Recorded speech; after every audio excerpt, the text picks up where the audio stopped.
The British went through Bladensburg, they ransacked Washington, D.C., but the big prize was Baltimore. It was an international community, it was a deep port, it was the center of commerce.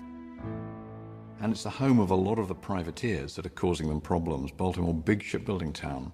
So it would be really nice to get into downtown Baltimore and burn these shipyards, destroy the privateers. The star-shaped fort called McHenry at the top of the bay was the linchpin. Destroy the fort, and the city would fall. On the morning of September 13th, the British Navy attacked the fort. Bombs began bursting in air.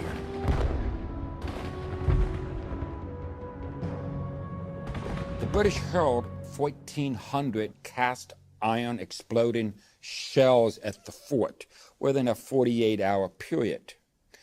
And that's a total of about 133 tons of exploding metal over Baltimore Harbor that could be heard, by the way, 100 miles away in downtown Philadelphia.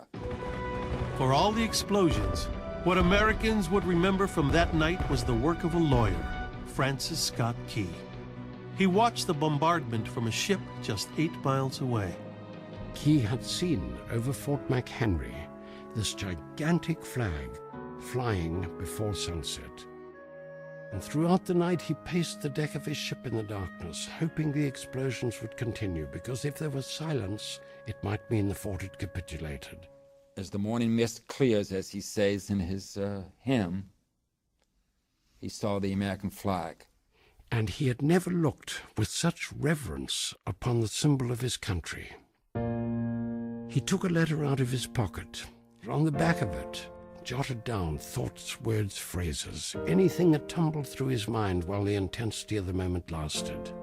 That poem was crafted and polished, and it was set to an old English drinking song called To an Anacreon in Heaven. Within a week after the battle for Baltimore, the song is published. It is 4 stanzas long. Within a month, every newspaper in the United States has published it.